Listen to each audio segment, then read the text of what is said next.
Bom, vamos lá, então, vamos começar oficialmente, né? Agora, então, estamos aí no nosso horário. Então, primeiramente, queria desejar boa noite a todos e todas que estão aqui hoje conosco, né? Eu sou, para quem não me conhece, eu sou Caroline Dani, né? Eu sou sócia do Brasil de Vinhos e a gente está aqui hoje, então, com essa iniciativa, né? Que para nós é muito gratificante de poder estar recebendo pessoas que a gente considera, né, pessoas importantes no mundo do vinho, para poder debater, conversar, né, e poder falar um pouquinho mais sobre esse mundo, né, que nós já falávamos anteriormente no off aqui, né, que é um mundo sem às vezes sem porta de saída, né? A gente só enxerga uma porta de entrada e para sair não vai ser tão fácil. Então, eu queria agradecer, né, todos que estão aqui conosco hoje, né, dizer que a quem ainda não nos segue, né, lá no Instagram, então, @Brasil de Vinhos, no LinkedIn Brasil de Vinhos, o nosso site, que é o brasildevinhos.com.br, no grupo de WhatsApp, né, tá lá na bio do Insta, tem o nosso grupo de WhatsApp, temos também esse vídeo, ele fica gravado e vai para o nosso YouTube, né? Aliás, lá já estão outras palestras que já foram feitas aqui por esse nosso projeto, Brasil de Vinhos Recebe. Temos lá palestra com o advogado contabilista especialista em direito tributário, Luiz Ulfi, também proprietário da Guaíba Estate Wines, assim como do Ricardo Henrique, que é o enólogo da Rio Sol, e da jornalista Suzana Barelli. Então, se inscrevam lá no nosso canal, ativem o sininho para não perder, né, todas as nossas novidades.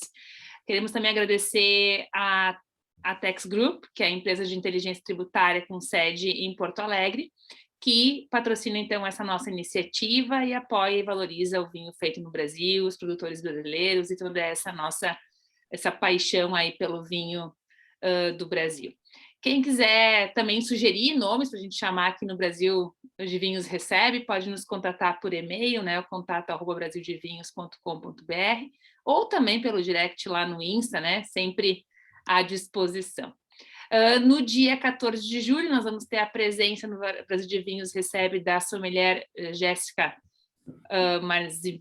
Como é que fala o nome dela? Marinzec? Marinzec. Isso. E a gente, então, vai estar continuando... Imperdível. E vamos estar, então, aqui continuando esse nosso projeto, né, que é o Brasil de Vinhos Recebe, e hoje eu tenho o prazer, então, né, de estar aqui apresentando este Brasil de Vinhos Recebe, junto com a Lúcia, com o Roger e com o Luiz, né, que são os nossos sócios aqui do Brasil de Vinhos, nossos parceiros, apresentando um amigo, né? Prazer de dizer que ele é meu amigo, né? Uma pessoa que eu admiro demais, que é o Diego Bertolini. O Diego, ele é meu parceiro há 10 anos, né? Eu entrei no Ibravin em 2012, né? Eu me lembro, em 2012 eu entrei no Ibravin, a gente começou lá a compartilhar ideias, compartilhar momentos, vitórias, algumas derrotas, algumas vitórias, né? E acho que hoje eu escutava, né, a frase, né, que o espumante, o champanhe, no caso, ele é para vitórias e para derrotas, né? Então, assim, acho que a gente já compartilhou momentos muito legais aí ao longo desses 10 anos. E eu, né, a gente sempre fala, né, que no momento, às vezes, que a gente acha que passamos por algumas dificuldades, né, como nós passamos lá, quando a gente viu um dos nossos grandes projetos perdendo força, né, interrompendo atividades, e cada um acabou indo para um lado, né, trabalhávamos juntos, cada um indo para um lado, e vejo o Diego, então, né, montando aí o Educavinhos, e tornando uma grande referência para nós no Brasil, ou já era uma grande referência para nós no Ibravin, né, como setor, uma figura importantíssima no setor, vem então com o Educavinhos, com esse projeto que é de capacitar, né, que é de poder cada vez mais trazer para o mercado pessoas capacitadas para trabalhar de uma forma melhor com o vinho, né, e poder dessa forma qualificar toda a cadeia. Então, dizer já umas boas-vindas, né, Diego, seja muito bem-vindo aqui ao Brasil de Vinhos Recebe, e é um prazer estar aqui para a gente conversar, né, para esse bate-papo, e a gente vai hoje, óbvio, né, sugar várias informações tuas, né, que a gente adora saber mais sobre esse mercado, mas te dar boas-vindas, né, e te convidar também a dar tuas boas-vindas ao pessoal. Bom, primeiramente, Carol, é um prazer estar aqui, né? Não só Carol, Lúcia, Luiz, Roger, né? Parabéns pelo Brasil de Vinhos, né? Eu vejo que é mais uma ferramenta aí para promover e também dar voz para as vinícolas brasileiras, né? Não só aqui no estado do Rio Grande do Sul, mas hoje o sotaque brasileiro ele já se expandiu de norte a sul, né? Eu recebi hoje uma ligação, né? Até um aluno do Educavinhos de Atibaia fazendo vinho, né? Então não tem fim, né? Eu acho que a gente é um setor muito plural e uma coisa que a gente aprendeu muito, né? Acho que no Ibravinho, como eu e a Carol com a questão sempre técnica, né? Lá no Instituto Brasileiro do Vinho, que o grande objetivo, né, do Brasil é o aumento do consumo per capita. E agora a gente entende por que a Itália, a França, a Espanha tem um consumo de 40, 50, Portugal, 40, 50 litros per capita, porque, cara, tem vinhedo de norte a sul do Brasil. Então, acho que o primeiro ponto é quanto mais a viticultura se desenvolver, mais a cultura do vinho se enraiza pelo Brasil, né? Eu acho que é uma enorme satisfação estar acompanhando, né, esse projeto, dando voz para pequenos, né? Hoje a gente é um setor que 90% das vinícolas são de pequeno porte, né? E ainda mais recebendo o convite de ti, Carol, que tem uma admiração incrível, tu é uma profissional maravilhosa e que fez e ainda faz muito, né, pelo vinho, né, e pelo vinho brasileiro, pelo suco de uva, né, glorioso Globo Repórter, né, que a gente emplacou, né, que ajudou muito a cadeia produtiva. Hoje 52% da uva processada no Rio Grande do Sul vai para o suco, né? E a gente se orgulha muito, né? E eu te digo assim, Carol, não foi dificuldades, né? Eu acho que foi grandes aprendizados, né? Porque é que nem ir para academia, né? Se tu quer ter músculo, vai fazer exercício, acerta, erra, né? E eu acho que era para ser assim, Exato. né? Basicamente isso, né? A gente tem que botar nas mãos de Deus e Ele conduz as coisas mas eu vejo que graças a Ele, né? A gente está aqui difundindo o nosso propósito, né? Tu aqui no Brasil de Vinhos, na ABS, com projetos pessoais também ligados ao vinho, né? E o nosso propósito segue o mesmo, né? Parece que não tem um fio condutor, que é o quê, cara? A missão do Educavinhos é básica, é aumentar a cultura do vinho do Brasil através de qualificar multiplicadores, que são pessoas que querem empreender, começando do zero, ou empresários que já estão do seu segmento para, digamos assim, aumentar a sua performance, né? Então, a gente só vai... O Diego e a Carol não conseguem ir sozinhos, a gente só consegue se a gente tiver pessoas engajadas, né? E mais uma vez, né, obrigado pelo convite. Aos teus convites, a resposta sempre vai ser sim. Eu acho que é muito legal a gente falar assim dessa questão tu falava, né? Essa questão do quanto está difundido essa questão. Eu sempre falo isso, falei essa semana ainda no programa que eu estava de TV, eu falei essa semana que toda vez que um brasileiro abrir a janela e próximo da sua casa tiver um vinhedo ou uma vinícola ou uma loja de vinhos, aquilo vai se tornando cada vez mais próprio, né? Aquilo vai se tornando do teu dia a dia, isso passa a ser próprio. Então não é aquela questão, é o Rio Grande do Sul que faz, né? Porque existia muito essa coisa, porque as vinícolas elas estão no sul, né? Tudo está no sul, então era algo como se para o resto do Brasil isso não fosse próprio, né? Então eu não vou, né? Porque vinho para mim não é, mas hoje a gente já enxerga e consegue ver, né, através desses propósitos, como é o caso do Brasil de Vinhos, como é o caso do Educa Vinhos, né? Essa possibilidade de difundir, de poder ter cada vez, né? Quando eu tenho mais pessoas envolvidas, isso é uma cadeia, né? Então, se eu trabalho com vinho, tenho 10 amigos ao redor que sabem que eu trabalho com vinho, essas 10 pessoas vão começar a tornar aquilo próprio também. E eu vou pensar, por que hoje eu não vou beber um vinho, né? Já que o meu amigo, já que a Caroline tem lá o vinho, por que eu não vou também beber? Então, acho que é uma cadeia que é alimentada por pessoas, assim como nós do Brasil de Vinhos, assim como tu, tua equipe do Educa Vinhos, que vai divulgando e tornando cada vez mais próprio, porque esse é o grande diferencial, eu penso, né, do ponto de vista de mudança no mercado e até mesmo dessa questão do consumo que tu estava falando, né? A gente difundir isso e tornar isso próprio.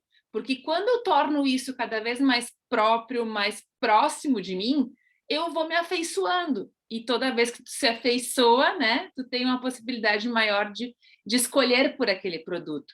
E a gente vê isso, né, dentro desse cenário com essa questão do aumento do consumo, porque né, não é mais aquilo que era uma bebida só para momentos especiais, uma bebida que tinha um ritual para consumo, que tinha uma dificuldade de consumo, e isso passa a se tornar cada vez mais o meu dia a dia. E quando torna o dia a dia, né, tira-se alguns rituais e facilita o consumo.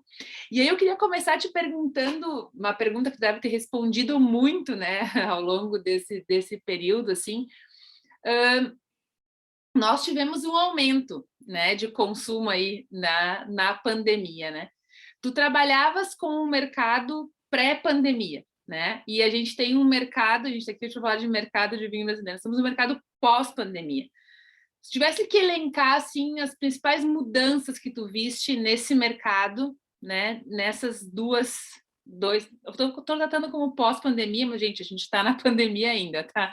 Não sou uma negacionista, pelo amor de Deus. Eu estou dizendo que hoje a vida já está... Pré-lockdown e pós... pós-lockdown, vamos chamar assim, né? O que tu acha que o mercado, e daí não falo só de mercado, mas falo também de cadeia, né? Porque o mercado, acho que o consumidor só muda quando há uma mudança de cadeia como um todo.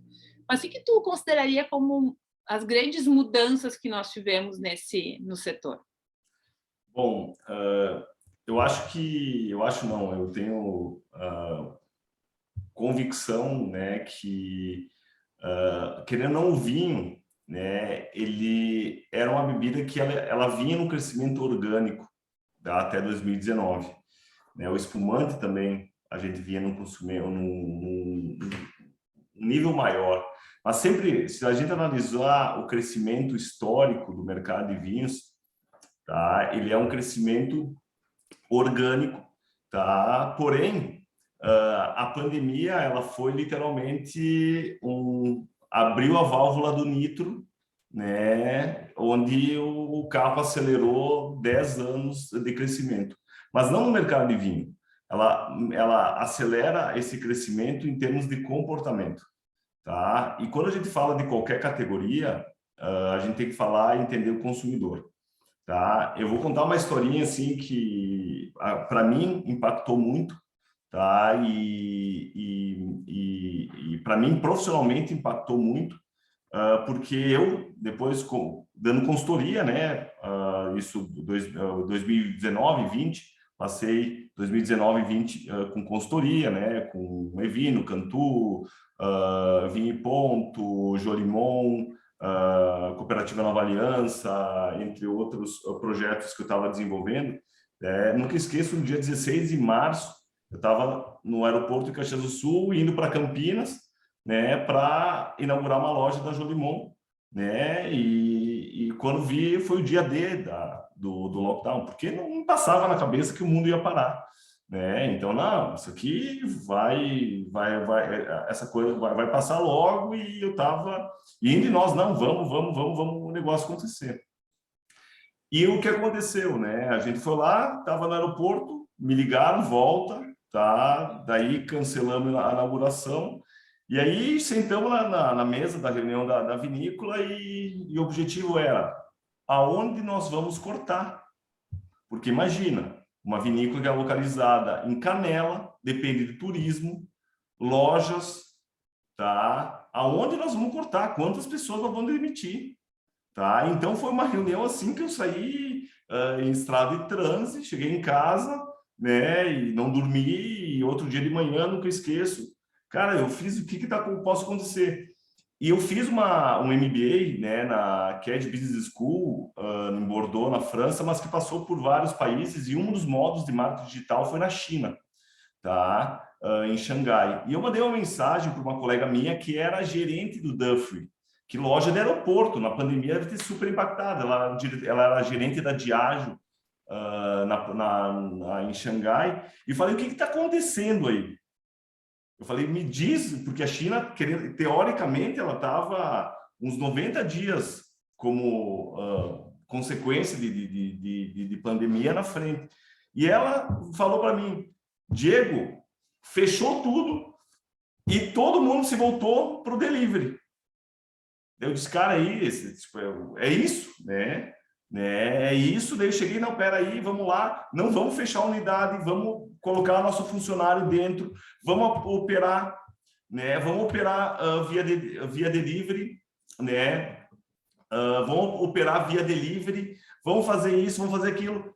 Consequentemente, um outro cliente meu, que é uma franquia de loja, imagina o Erni, dono da maior franquia de lojas vindo do Brasil, com 42 lojas na época, o que eu vou fazer? Ele falou, vou quebrar.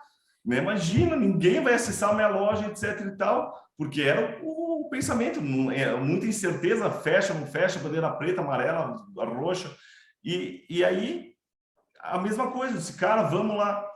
E o que aconteceu? Buscar alternativas de delivery, entrega rápida, e foi o que aconteceu. Então, o comportamento do consumidor, ele mudou, tá? A gente sempre fala, né, Carol, pré-pandemia, a gente tinha 8% da participação do mercado em vinhos digital. Dobrou, hoje 16% do vinho comercial. Digital eu não só falo quando é e-commerce, é as pessoas comprando de forma digital. Uhum. Tá? E mudou o hábito do consumidor, ele ficou mais em casa. Querendo ou não, a pandemia foi uma crise, um problema em relação à saúde. As pessoas foram mesmo buscar, querendo ou não, entre os alcoólicos, o vinho ele transfere a saudabilidade. Porém, o hábito de ir para a loja, nós temos uma bebida tradicional que a gente gosta de pegar o rótulo, olhar o rótulo, o atendimento do atendente. Então, tem toda essa questão que, opa, peraí, agora alguém tem que ler.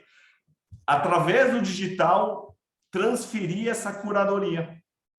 E, basicamente, Carol, foi isso que aconteceu. Foi uma mudança de hábito de compra. Meu pai, ele nunca tinha comprado pelo delivery. Hoje, ele faz supermercado, compras homeopáticas, ele faz no delivery. Porém, as compras, mas ele vai para o supermercado, ele tem 80 anos, está super bem, etc e tal, mas hoje ele é um consumidor de 80 anos híbrido. Uhum. Ele não entra no site, mas ele manda o WhatsApp do Grepar, em Bento Gonçalves, ou eu quero arroz, isso. Então, ele virou um consumidor híbrido de 80 anos de idade. Às vezes ele não consegue digitar, que ele tem os dedão, ele manda um áudio, e ela vai lá, anota e entrega o rancho para ele na porta da casa dele, sem custo, sem taxa de frete, que é o gatilho mental da entrega grátis, e etc e tal, que a gente sabe que isso é sempre embutido na precificação. Então, o ponto foi, o mercado como um todo acelerou em relação ao comportamento de consumo. Tá? Então, o serviço ele foi acelerar. Então, o vinho, ele foi uma pessoa que as pessoas estavam em casa, família. O vinho, ele tem muito mais a questão do convívio. O vinho tu bota na mesa, o vinho é aquela bebida que a cerveja, ela, se tu for analisar os dados da Ambev, 45% da venda da Ambev é em bar. E 55% da venda da Ambev, ela é no off-trade. E o vinho sempre foi 90% no off-trade e 10%. E 10, 5, 8, desculpa, 90% no off-trade, daí migrava um pouquinho entre o digital, e essa participação de mercado, que hoje é 79% do canal varejista, ela migrou para o digital, que o digital ele pode ser um Instagram, ele pode ser um WhatsApp, ele pode ser um e-commerce, entre outros. Então, acelerou isso em relação a comportamento de compra. Primeiro ponto. Segundo ponto, gente, se tu for botar no Google Analytics e botar no período da pandemia, o vinho foi a bebida mais pautada. Lives, não sei o que, matérias. Por quê? Cara, aí foi o boom das lives que aumentou o nível de consciência do consumidor. Isso a gente vê outra vez em dados estatísticos. Hoje, 36% da população adulta hoje no Brasil é consumidor regular de vinho. Então, o que foi? Essa pessoa aumentou o nível de consciência. Opa, estão falando de vinho. Opa, dá para tomar vinho em casa. E aí elas começaram a assistir lives, elas começaram a fazer cursos, elas começaram a se interter, né, buscar ocupar o ócio, né, porque a gente, na pandemia teve gente que tirou férias de 3 meses, né, porque não dava, as empresas fecharam, etc e tal. E aí tu tem que ocupar, né, a saúde mental também, e as pessoas ocuparam e foram buscar conhecimento. Então, o vinho, elas buscaram um nível de consciência, e aí o vinho acabou entrando e sendo a bebida da pandemia. E vamos lá, foi um crescimento muito alavancado. Foram 28% de crescimento em 3 anos. Sendo que esse crescimento, ele gerou problemas que a gente está colhendo eles hoje, que é o quê? Garrafa, de garrafa, falta de garrafa, falta de caixa, falta disso, falta daquilo. Tá? Então, se fosse para escolher, Diego, se tu tivesse a varinha de condão e voltasse atrás, que não tivesse sido um crescimento tão alavancado, que tivesse sido um crescimento mais gradual, para que a cadeia de insumos não acompanhado, porque isso aqui vai impactar, está impactando hoje na ponta. Então, analisar o pré-pandemia e o pós-pandemia, eu acho que teve 2 fatores, né? O vinho foi a bebida da pandemia, né? As pessoas aumentaram, né? E aumentando, recebendo informações, comunicados. A gente teve um dado que, comparado um ano para o outro, publicações de vinho no período da pandemia aumentaram em 280 vezes. Estou falando que 280 vezes comparado ao mesmo período, foram mais publicações, posts, matérias, artigos, lives, etc. É muito, gente. Então, foi uma overdose de vinho, de comunicação e informação, porque hoje, né, os canais são através das redes sociais, né, e as pessoas compartilharam e ganhou essa visibilidade. Feito isso, uma mudança muito rápida de canal, né? Então, o que tem que fazer? O e-commerce né? O e-commerce voou, porque as pessoas tinham que começar online, porém, aquela pessoa que estava acomodada, aquela loja de especialidade de vinho que estava acomodada, ela falou assim, eu vou morrer. Daí o que ela fez? Foi buscar, vou entregar delivery, vou fazer isso. E aí, imagina só, eu, em 2018, tinha um aplicativo da iFood, pedia iFood, etc e tal. Eu nunca imaginei na vida que hoje eu ia ensinar pessoas e até entender o algoritmo do iFood para tu ganhar performance pelo iFood. Tem aluno meu que vende 20 mil reais por mês de vinho no iFood. Hoje eu fiz uma mentoria com o aluno meu da Barra, da Tijuca, que ele vende só no iFood, ele está faturando de casa, da casa dele operando 20 mil reais no iFood e mais 12 mil reais no delivery direto. Tá? Sem loja física, sem e-commerce, sem plataforma nenhum. De casa, abriu uma MEI, né? Agora até ele falou, Diego, comemorei, porque eu rompi a barreira da MEI. Tá? E ele já foi para o Simples Nacional. Tá? Eu disse, coisa linda, entendeu? Então, vai escalando. Então, mudou muito isso. E as pessoas também buscaram ocupações, né? Então, a gente entendeu, cara, a Vinho Ponto, ela chegou a faturar mais de R$1 milhão pelo iFood. Meu Deus! Mais de R$1 milhão pelo iFood, porque é uma marketplace, é uma plataforma que as pessoas estão lá dentro, que tu vai cadastrar e a pessoa que está no iFood, ela não está comprando por preço, ela está comprando por conveniência. Eu quero receber o espumante agora porque faltou, sabe? Então, o modo operante de tudo que aconteceu na pandemia foi mudança de canal, mudança de comportamento do comportamento de compra do consumidor, tá? E também uma overdose de comunicação, uma overdose de um bom sentido, né? De comunicação sobre vinho que elevou o nível de consciência da população, né? E aí, né? A gente tem esse crescimento alavancado.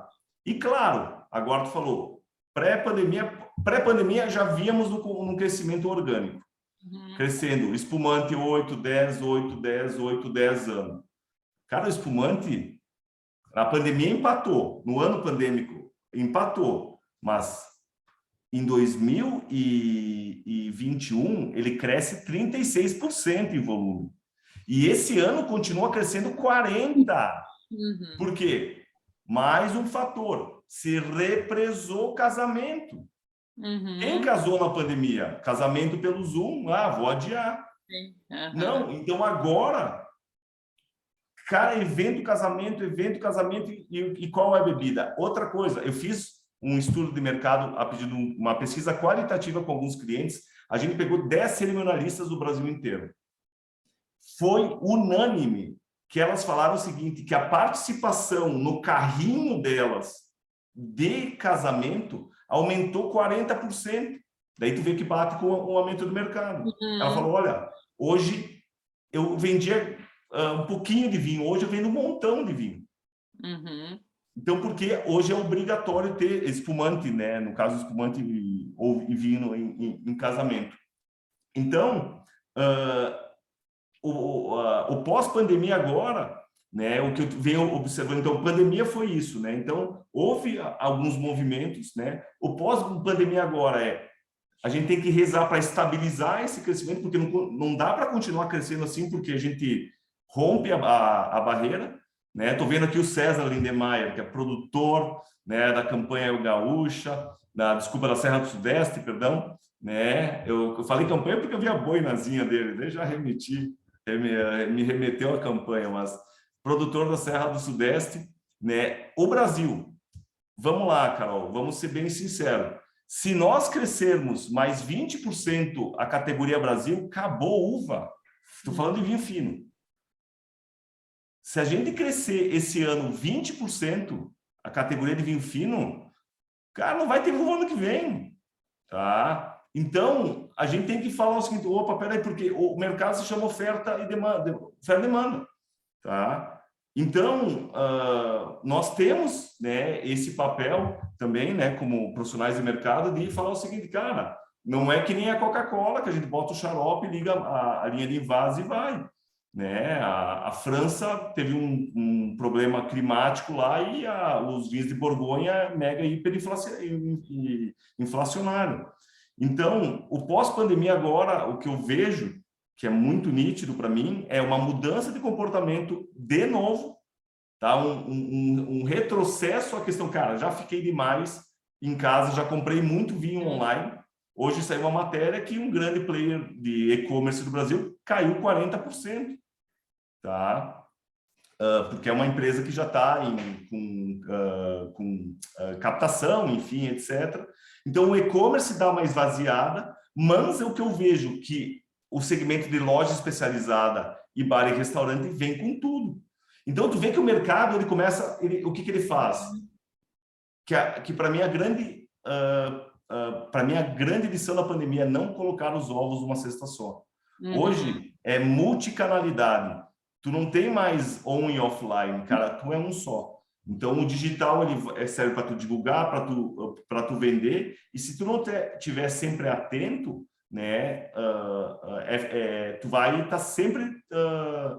é feio falar, mas sempre desatualizado, mas né? Hoje, o mercado, o ciclo de mercado é muito rápido, né? Então, eu vejo que agora, pós-pandemia, dá uma esvaziada no digital, principalmente pelo e-commerce, mas eu vejo que o social commerce, que é a venda pelas redes sociais, ela está super ativa porque tem uma venda consultiva e a própria loja física entendeu que se não fizer isso, ela está fora.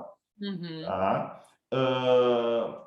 E também a retomada do segmento de bar e restaurante, né? Que amanhã eu estou em São Paulo dando uma palestra para a Abrazel, né? E pasmem, eles vão refazer a pesquisa, mas apenas 10% dos bares e restaurantes do Brasil tem vinho. Tá? 10%.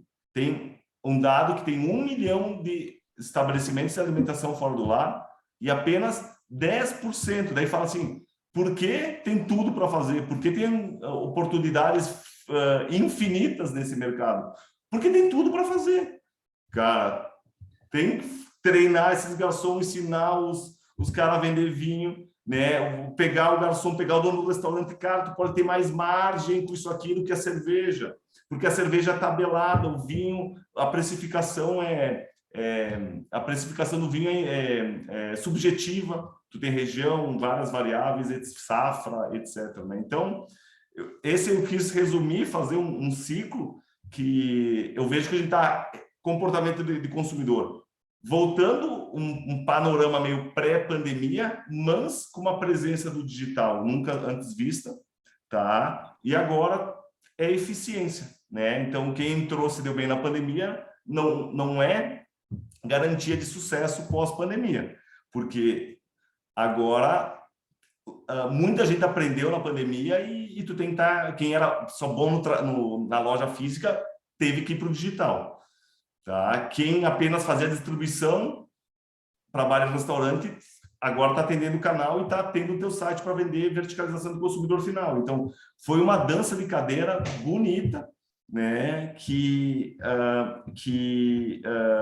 tende a ter algumas mudanças. E sendo bem sincero, eu imaginava que a queda deste ano ia estar muito maior comparado ao ano passado. Porém, a gente tem uma queda de apenas 2% de participação de mercado.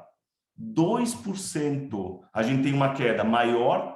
Se fosse analisar o mesmo período, janeiro a maio, tá? Deste ano comparado a janeiro a maio do ano passado, a gente tem uma queda de 2% em volume total de vinhos brasileiros e importados e espumantes. Porém, a gente tem uma queda um pouco maior de vinhos importados, de 10%, tá?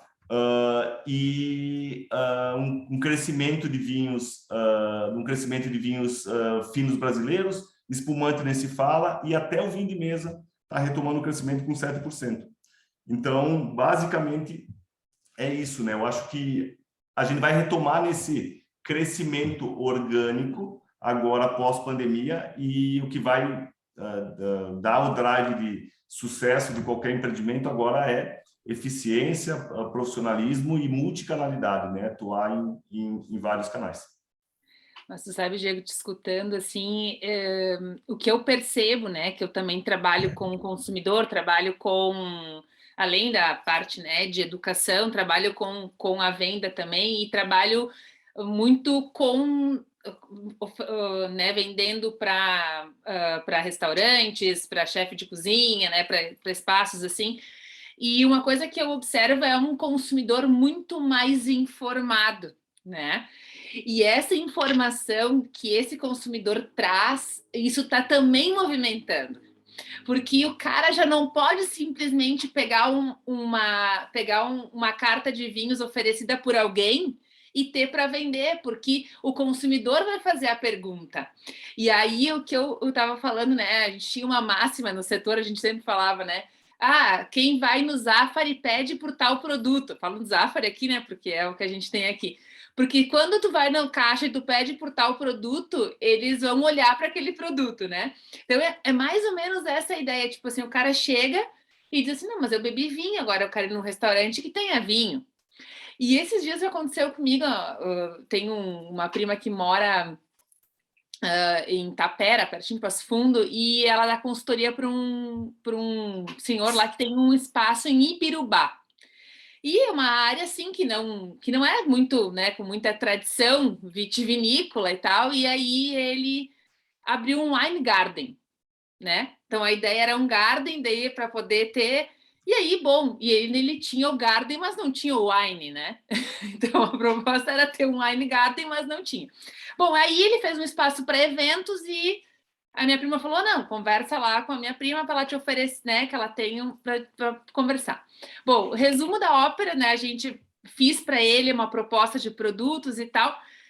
No sábado que eu viajei, até fui viajar, sábado de noite, ele estava com um evento Dia dos Namorados. Era dia 11 de junho. Eu estava no aeroporto, daqui um pouco ele me liga.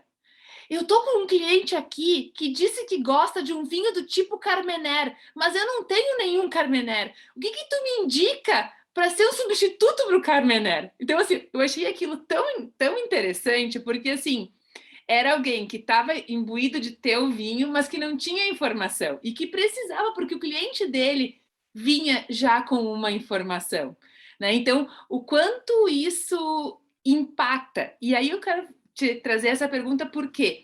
Porque tu, né, dentro do Educavinhos, vocês têm esse papel, né, de instruir, né, as pessoas, então, a montar os seus negócios, a poder dar consultoria, dar mentoria, né?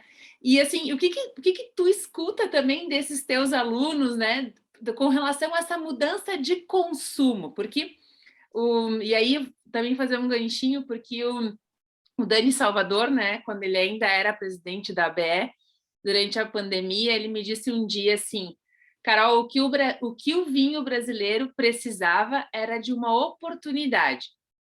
E nós tivemos a oportunidade e soubemos abraçar essa oportunidade, né? Então, assim, o que esses teus alunos trazem com relação a esse mercado, né? E também trazendo com relação a essa mudança de perfil, essas questões que a gente enxerga um consumidor mais informado, buscando mais o produto, porque quem dita o mercado é o consumidor, né? Então, o quanto isso... E essa questão, puxando também para o vinho brasileiro, né? O que isso impacta hoje nesses teus alunos, nesse pessoal com quem tu está trabalhando? Bom, Carol, eu vejo que tu falou tudo, né? Eu acho que as pessoas, elas vieram com maior nível de consciência. Isso é muito, muito importante, porque a informação no vinho, ela não tem limites, né? A gente... Primeiro, meu pai sempre me ensinou, né, que a gente tem que ser humilde e ser um eterno aprendiz, né? Então, a gente está sempre aprendendo. O Educavinhos, ele foi uma bênção de Deus, enfim, para eu aprender muito mais, né? Porque a gente lidava com vinícolas, falava muito com importadores, com supermercados, etc. E eu te digo uma coisa, em relação ao conhecimento, né? O que mais me impactou e foi um dos maiores aprendizados, né? Porque durante muito tempo no mercado de vinho sempre falou, não, o mercado de vinho tem que saber tudo de vinho. Porque o mercado de vinho tem que ter uma graduação, porque mercado de vinho tem que rodar a taça, cheirar os aromas, etc. e tal. Sim, o conhecimento é importante.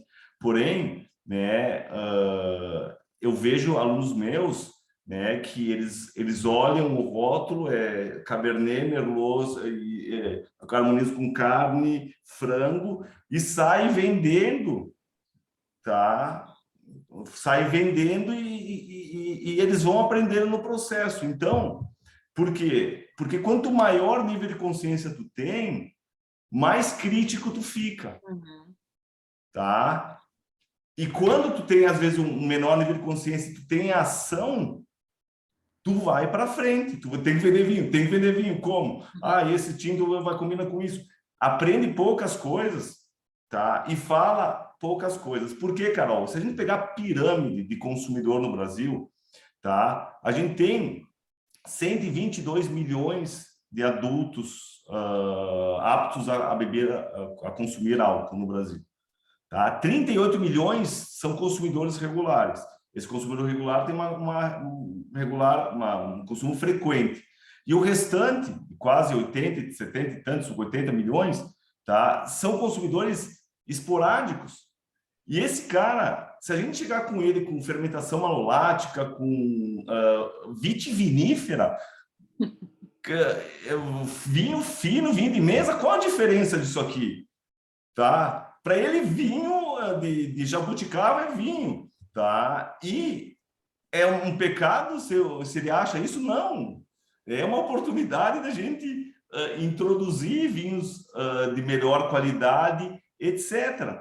Tá? E o que aconteceu, Carol, é que, às vezes, e é uma coisa que eu me incluo, né? Porque eu trabalho com vinhos desde 1999, né? Eu me incluo porque a gente infoxicou a cabeça do consumidor de um monte de termo, de um monte de regra, de um monte de coisa, que esse cara fala, o cara que entende um pouquinho mais, ok, mas o cara que está lá embaixo fala o seguinte: isso aqui não é para mim, vou tomar a gelada que desce redonda e eu sou feliz, ponto final, tá? E aí, Carol, eu acho que mudou muito a questão, e eu acho que o Brasil de Vinhos, e até eu lembro, né, a nossa campanha lá do Ibravinho, seu vinho, suas regras, cara. Bebe, seja feliz, esquece as regras e beba vinho. Porque esse cara, quando entra na categoria, ele começa a escalar. Depois que tu entra no vinho, tu não tem como ir para trás, né? Tu só vai para frente. E se tu andar de lado, que bom, só gosto de vinho tinto suave, fino suave. Hoje a gente vê que a categoria, a galera do tinto suave está migrando para o fino suave, e que bom, né? Começa com o moscatel e agora está indo para outras categorias. Então, o que eu falo, Carol, é o seguinte, é que se quebrou alguns mitos, tá? Porque eu sempre falo, quando falo treinamento para vendedor, tu tem que falar menos e ouvir mais. Tá? Tem que ouvir a pessoa, o que eu quero. Que vinho tu gosta? Eu gosto de um vinho para harmonizar com lasanha. Tá aqui o Merlot, tá aqui um Pinot Noir, tá aqui um Cabernet Franc. Não comece em outro bem, a nossa loja, especializada, tem X países, tem variedades, isso, cara, já travou, cara. Tá? Então, por quê? Isso é comportamento de consumo. Na dúvida, o consumidor corre. Então, tu tem que acolher esse consumidor. E eu vejo que essa pessoa que tem menos informação, sendo bem sincero, isso não é na teoria, não é 100% na unanimidade, mas eu vejo que a pessoa que vem com menos bagagem, ela vem com menos vício. E que o vício de falar, de encrespar, né? De colocar bordado, né? E este não colocar bordado, muito bordado, transmite uma similaridade de informação. E a pessoa se sente confortável. Opa, tá falando a mim. Eu já ouvi várias vezes. Eu gosto de comprar do frontal porque ele está falando a minha língua. E falar a minha língua é o quê? Esse vinho é o docinho, gocinho da uva e é gostosinho, não harmoniza, combina com isso, sabe? Que o harmoniza também. Então, Carol, eu vejo que é dosar, tá? É dosar o que nós, como papel, como educadores, a gente tem que sim estimular as pessoas a estudarem, mas dosar a informação. E primeiro entender que o consumidor não é pasteurizado, não existe um consumidor, existem várias tribos, tá? E a gente tem que, primeiro, receber a pessoa e entender o que ela quer, né? Poucas perguntas, né? E aí, pelo feeling, pelo treinamento, a gente tem, na Jolimon, a gente tem treinamento de objeção, né? A pessoa chega lá, eu quero Malbec. Agora a gente está importando Malbec, mas quando não tinha Malbec, não, pega esse Marcelin que é um vinho com cor, arredondo. Então não diz não para o cliente, não tem um Malbec, não, tem esse Marcelin que é parecido, eu quero um Carmener. Quando a gente agora está importando o Carmener do Chile, mas quando a gente não tinha, a gente fala o seguinte, não, este Merlot é da Serra Gaúcha, clima frio, tem aquele notinha verde lá, que nem o Carmener, pim, pam, pum. Então, a gente levar sempre a questão da pergunta e conduzir essa experiência de consumo. E quando a gente fala de Brasil, tá? A gente falou esse primeiro nível de consciência. Primeiro, entender que o consumidor, quando ele entende, alta consciência, sabe muito de vinho, aí eu subo a régua do discurso. Quando ele entende, consumidor, cara, baixa a régua do discurso. Então, não é um atendimento, diríamos assim, padronizado. Tu tem que adaptabilidade. Então, e até nos textos, contrarótulo, ficha técnica de vinho, harmonização com carnes de caça. Katsu, que carne de caça no Nordeste? Quem come carne de caça? Que carne de bode no Nordeste, sabe? Então, então tem que falar o seguinte, cara, com feijão, com arroz, com massa bolonhesa, falar o que o consumidor, porque se a gente quer tocar essas 89 milhões de pessoas, a gente tem que falar a linguagem deles. E para o vinho brasileiro, o Daniel falou tudo. O vinho brasileiro se abriu uma janela para o vinho brasileiro, por quê? Primeiro ponto, a gente tem que deixar claro, foi uma questão conjuntural. Quando eu falo uma questão conjuntural, e a gente sabe, né, que 33% do mercado de vinho está em São Paulo. 33%. Maior consumo per capita de vinho no Brasil, Rio Grande do Sul, 7%. São Paulo é o quinto maior consumo per capita de vinho no Brasil. Tá? Mas representa 33% da venda. Daí consumo per capita, Rio Grande do Sul, 7%. Distrito Federal, 4%.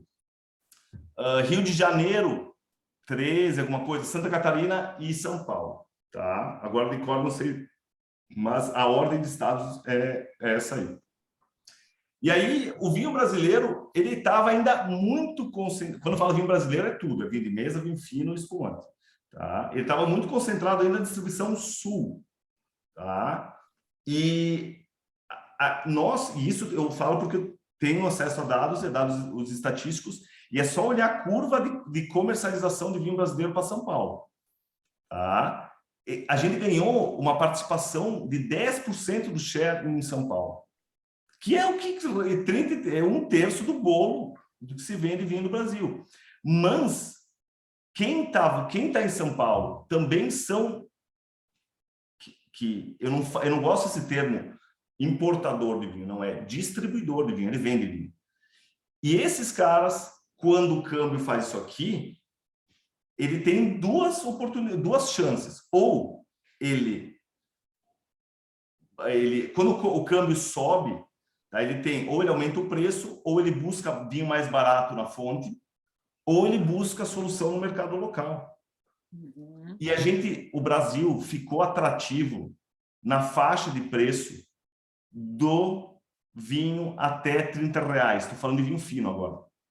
O Brasil não conseguia competir porque sempre tinha um reservado chileno que entrava nos R$30, nos R$29,90, e a Chile é menor, sempre estava com boa oferta, importação própria do supermercado. Que determina no supermercado a venda é a exposição de gôndola. Eu importo direto e tenho mais margem. Então, o supermercado não trabalhava com vinho brasileiro porque dava menos margem, ponto final. Não é porque ele não era patriota. Cara, o comprador dá mais margem, dá menos margem. Quando o câmbio sobe, e essa categoria mais sensível de R$30 foi de R$ 29,90 foi para R$ 39,90, aí Marco Gemes, Saint-Germain, Santa Colina entraram com tudo. E mais um ponto que foi crucial na mudança da legislação, foi no mesmo ano que aprovou a legislação no Ministério da Agricultura do Brasil poder usar o termo reservado. Aprovou esse termo, juntou no mesmo vácuo com o estilingue cambial e a gente, tchau, encaixou. E aí eu ouvi muito de clientes de supermercados, agora vamos ver se vai dar sellout. O que é sellout? Subiu o preço, o que o comprador vê? Ok, de um vinho de R$ 29,90 foi para R$ 39,90, o que eu tenho à disposição para compor, porque o bolso do consumidor não é elástico, gente.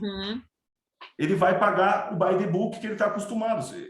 O meu teto é até R$ 29,90, qual é a opção desse vinho até R$ 29,90? E o que aconteceu?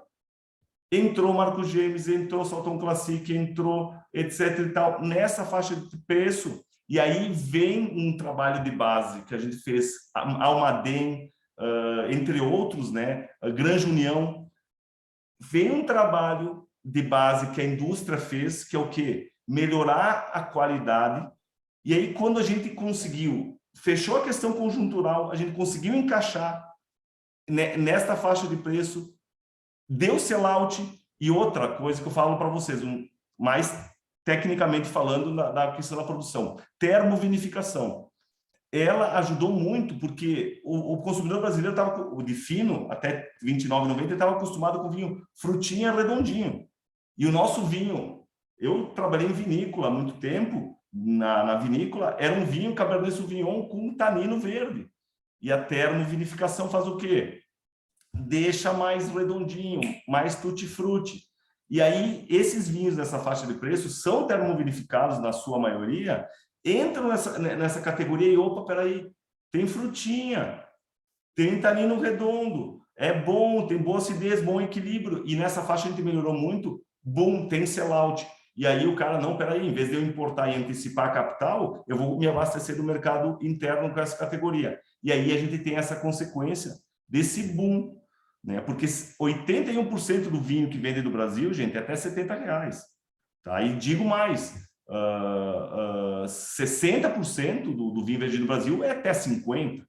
Tá? Então, a gente tem que entender essa dinâmica, precificação, posicionamento, margem e etc. Então, esse distribuidor, importador-distribuidor, ele começou a optar pelo Brasil pela questão conjuntural. E agora ele está optando mais ainda porque o juro subiu. E quando tu importa, tu paga juro, o custo de capital. Então, em vez de ter um estoque lá de 10 milhões, 20 milhões que custa dinheiro, cara, vou me abastecer do mercado interno. Então, a gente tem que entender que eles do lado de lá, os importadores, que tinha aquela guerra, os Chimango e Maragato, os gaúchos contra os paulistas. Cara, a gente tem que ser amigo, cara. Não tem inimigo e amigo, cara. Tem assim, ó, é uma questão econômica. A mesma coisa a gente falou o seguinte, se bota no lugar do produtor, se a garrafa do Chile tiver mais barata que a garrafa brasileira, aonde tu vai comprar a garrafa? Sim. Faz as perguntas. Se a cápsula do vinho tiver mais barata na China do que a cápsula do Rio Grande do Sul, aonde tu vai comprar a cápsula?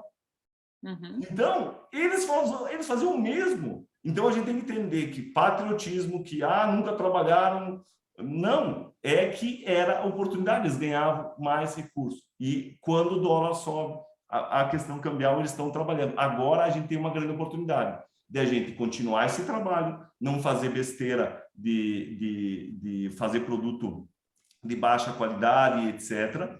E esse ponto. E o vinho brasileiro, daí eu estou falando na faixa de preço mais sensível, tá? Da faixa até 50, 60 reais.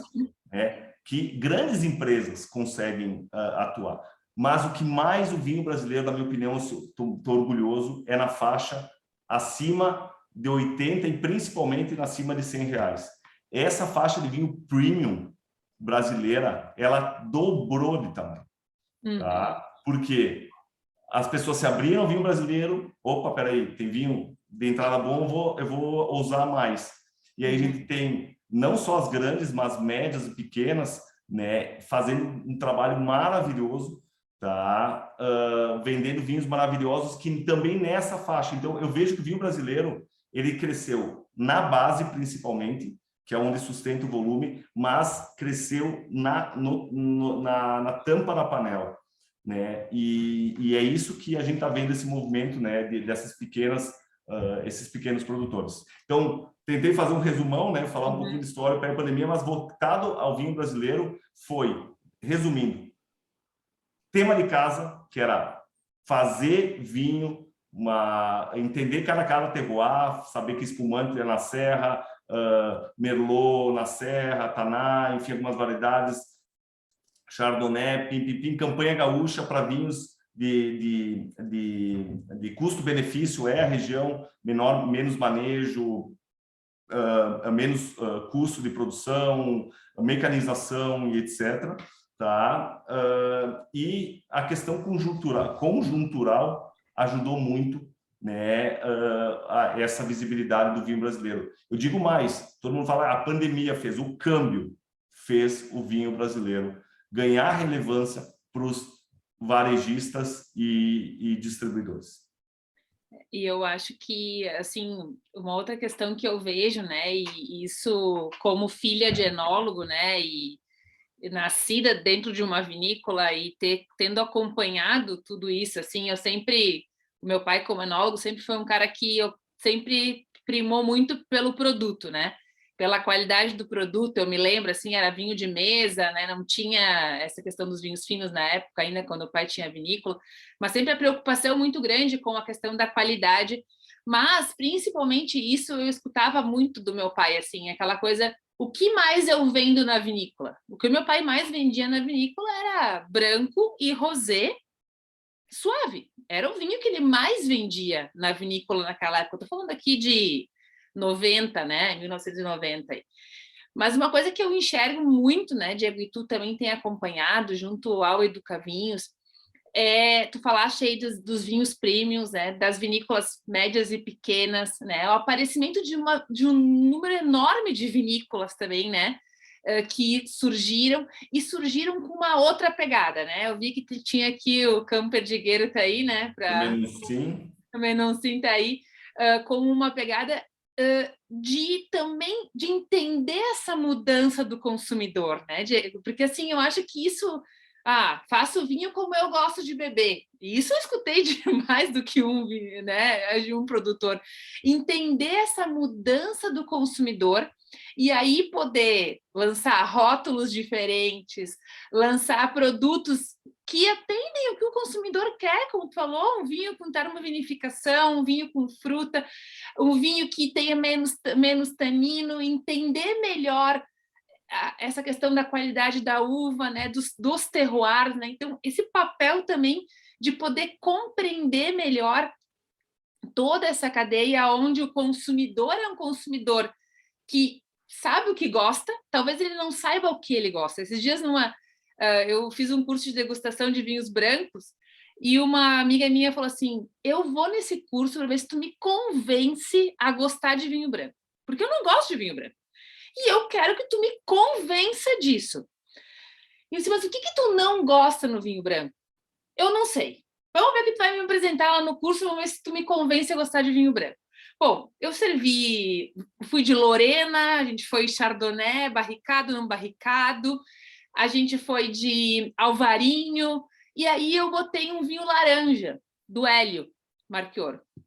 Botei um vinho laranja. Ela, assim, ó, foi unânime, a maioria das pessoas, não foi unânime, mas a maioria das pessoas não gostou do vinho laranja, mas gostava de vinho branco. Ela adorou o vinho laranja. E aí, o que eu entendi? O que ela gosta da astringência.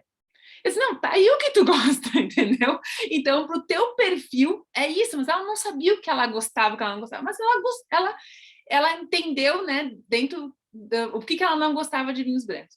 Então, o que a gente enxerga, assim, é essa pegada de rótulos diferentes, de vinhos que atendam melhor o gosto do consumidor, uma variedade enorme de vinhos, né? Então, a gente tem os vinhos que vêm aí da Serra da Mantiqueira, esses churrascos que estão vindo cheio, né, de fruta também, um potencial alcoólico também muito interessante.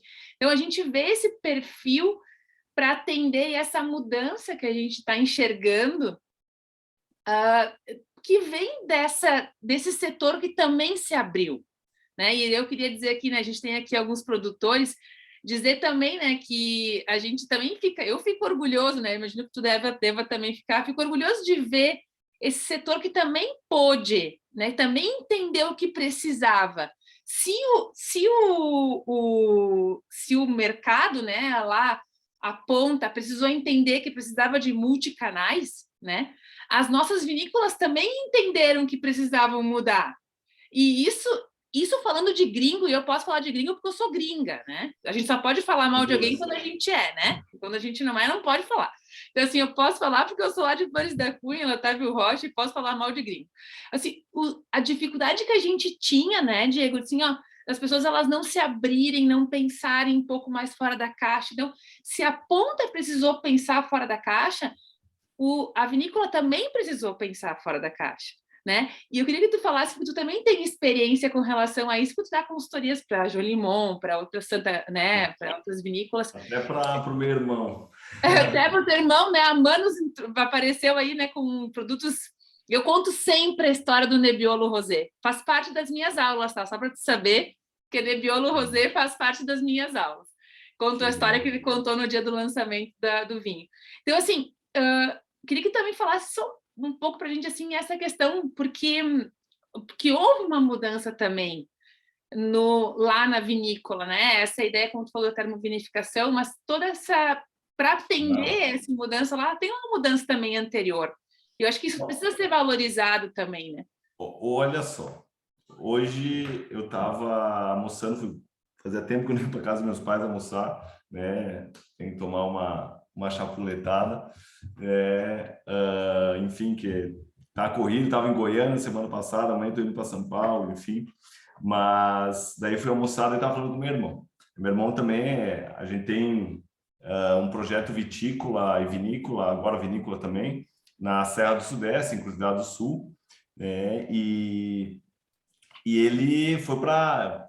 A gente tem vinhas de Nebbiolo desde 2000, então, umas vinhas que têm 22 anos, e tem Terô, de Cultura Nacional, Chardonnay, Pinot, agora está com Alvarinho, Assírtico, e aí ele foi para o Piemonte, né? Foi fazer benchmark com alguns produtores de Nebbiolo, etc., né? E ele é apaixonado por... meu irmão é designer, tá? Então, sempre apaixonado por vinho, ele saiu do vinho e eu acho que quero fazer essa conexão em relação a ele. Daí ele foi, né, nessa viagem, foi lá para o Piemonte e foi buscar novas, né? E o assírtico, né, é uma variedade grega, né? E lá, na questão para dar mineralidade em algumas regiões, eles botam as pedras do local na maceração dentro do tanque para buscar mineralidade. Daí ele estava falando, cara, eu estou pegando a pedra do território para na próxima safra fazer a vinificação no assírtico, como eles fazem lá na Grécia. Então, olha só que... Vamos lá, no mínimo, eu pagaria uma garrafa para experimentar. No mínimo, cara, porque é muito legal. E eu vejo essa questão dos vinhos autorais, né? Primeiro, eu acho que uma grande evolução que é o mapeamento vitícola, né? O Brasil está começando a ter identidade de vinho. O que é o vinho da Serra Gaúcha? O que é o vinho da Campanha? O que é vinho da Serra do Sudeste? O que é vinho de Campo de Cima? Santa Catarina. Santa Catarina não tem que se meter com Cabernet Sauvignon, não é para eles, sabe? No início, eu lembro quando eu fui no Epagre, lá no Ibravin, em 2001, eles só Cabernet Sauvignon, por quê? Pegavam um dado de mercado, vende Cabernet, vamos plantar Cabernet, não é assim. Então, eu acho que hoje as novas vinícolas, as novas regiões, elas estão vindo mais com Murilo Regina, né? Que, pô, clima quente, nessa região é Syrah, Malbec, Sauvignon Blanc, alguns clones que eles já começam a identificar, algo mais validado cientificamente para tu reduzir a perda, né? Etc. Lá na Santa Catarina tem que fazer espumante de Cabernet Sauvignon, ou fazer um vinho e vender daqui a 10 anos, para o tanino, domar o tanino para conseguir vender. Então, o que eu vejo que, primeiro, vem mentes menos, a gente falando antes de vendedor, mas a gente está falando agora de produtores, uma mente menos viciada, tá? Mais aberta a inovar, né? A inovação com rótulos também mais clássicos, mais modernos. Além de fazer todo o tema de casa vitícola, nossos enólogos foram para a Espanha, Califórnia, Argentina, Chile. E, gente, intercâmbio é tudo, cara, sabe? Foram se atualizar, né? Então, o que eu vejo hoje é algo que é muito importante. Todo mundo fala, mas vinho natural, não sei o quê, não sei o que. Cara, é bom para o mercado vinho natural, porque pega um nicho de mercado que talvez não tomava vinho ou comprava só o biodinâmico importado e agora tem a opção do brasileiro, sabe? E ainda com storytelling de microprodução, o que eu não gosto é mentira, falar o que não faz. Isso eu acho que não é certo. Mas falar a verdade, seguir um protocolo, né, tá dentro da legislação é lindo e maravilhoso, sabe? Então, é muito essa questão de oxigenação, o próprio Menuncin, né? Olha só, a bagagem, enólogo, trabalhou conosco lá no Ibravin, trabalhou em loja de vinho. Cara, agora está fazendo vinhos maravilhosos. Ele vai lá buscar as uvas em vinhedos selecionados, faz a verificação dele, né? E faz o trabalho dele, né? Com produtos muito bacanas, né? Então, o que eu vejo que mudou muito, né? O que a gente tem que trabalhar agora, na minha opinião, o maior desafio do vinho brasileiro é a distribuição, tá? Porque, um exemplo, agora vai voltar o segmento de bares e restaurantes. Um bar e restaurante está descapitalizado. O pedido mínimo de uma vinícola do Rio Grande do Sul para um restaurante em São Paulo é, no mínimo, R$1.500. O restaurante não vai comprar R$1.500 de vinho, ele quer comprar 2 garrafas de cada item. E a gente tem distribuição para distribuição fracionada. Esse serviço, as vinícolas, nem a Aurora não tem. A Salton, por ter talvez uma loja em São Paulo, talvez tenha. Mas não cabe nos dedos quem faz um trabalho de distribuição fracionado. Um exemplo, no mercado que tem 33% da participação. Então, eu acho que a gente fez o tempo de casa, Carol, foi abençoado com safras incríveis, né? Que o vinho também tem que contar com a sorte, né? O São Pedro é às vezes mais importante que o enólogo. Então,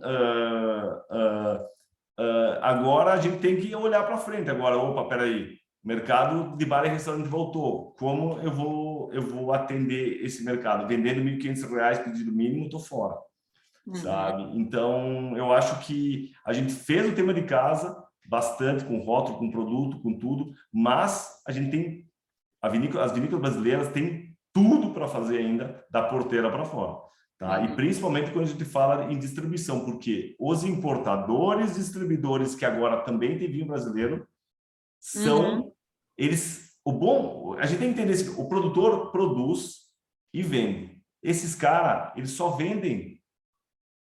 Eles não produzem, eles não têm que se preocupar com poda, com colheita, com clima. Eles só vendem, então, 100% do foco deles. Tem a área de importação, contábil, etc. e tal, mas o dono da empresa, de uma importadora, ele está pensando em venda. Então, é o foco, tá? E a gente tem que aprender muito com eles, né? Nessa questão de venda. Eu acho que até tu falaste uma questão, nós estamos aí nos encaminhando aí para o final, mas a ideia dos problemas que a gente tem ainda, né? Antes falava ali, até tinha uma pergunta sobre a questão da gente, de alguma forma, cresceu tanto o mercado e não conseguir dar conta, e aí abrir muito para os importados, né? Isso a gente sabe que nós somos vistos hoje, nós somos a galinha dos ovos de ouro de vários países aí, né? Porque nós somos muitos. Se você olhar para os Estados Unidos é o maior consumidor de vinhos do mundo. Consome 12 litros per capita. O que acontece? São muitas pessoas que consomem.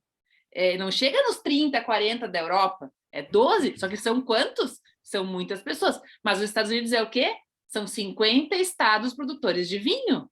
Em todos os estados dos Estados Unidos, há produção de vinhos. Ou seja, aquilo que a gente está falando. Quando eu abro minha janela e me der conta que eu tenho um vinhedo aqui, que eu tenho, e torno isso como próprio, eu vou consumir. Então, assim, com certeza, nós somos vistos, a gente tem, o ano passado a gente fez uma atividade, uma ação junto com a Península de Setúbal, na ABS, eles já nos procuraram esse ano de novo, né? Então, assim, eles estão vendo o Brasil como uma oportunidade. Então, acho que essa questão, sim, né? A gente precisa dar conta disso. Tem alguns problemas. Esse final de semana nós fomos lá na vinícola de Salvador e o Dani falou assim, olha, Carol, não vai dar para fazer visita, porque assim, tu tá vendo aqui no meio, tudo isso aqui é garrafa que eu tive que comprar para não ficar sem. Então, ele tá assim, ó, dentro da vinícola sem conseguir transitar. Subiu numa escadinha para poder falar com os alunos, assim, para fazer uma visita, porque ele está com a vinícola tomada de garrafa, né?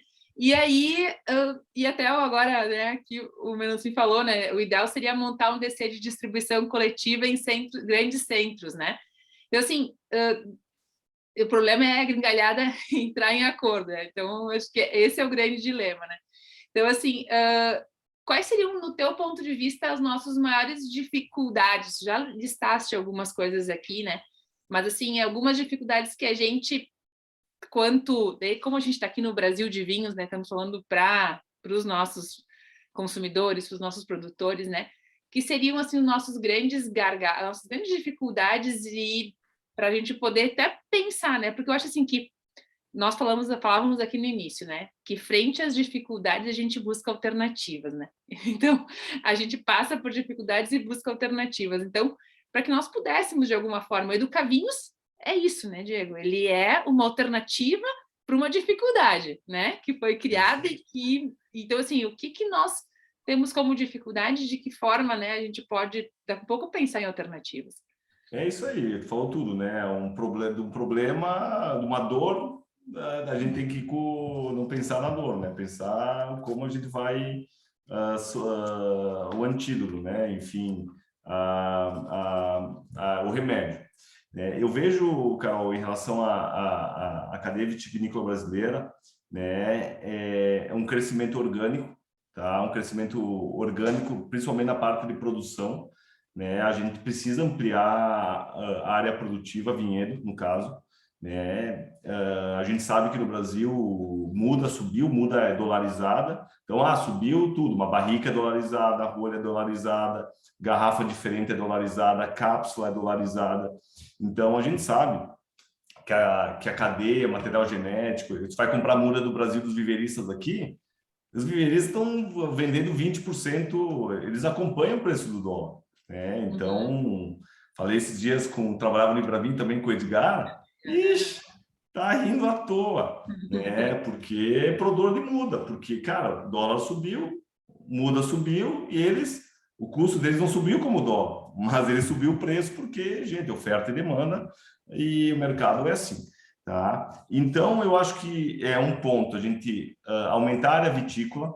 E nesse modelo de área vitícola orientada, não só, que nem agora vende Chardonnay, todo mundo plantar Chardonnay, sabe? Hoje, 25%, Carol, dos vinhos vendidos no ano passado, 25% dos vinhos finos, só tranquilos, tirando os espumantes, tá? 25% dos vinhos finos vendidos no Brasil, brasileiros, são brancos.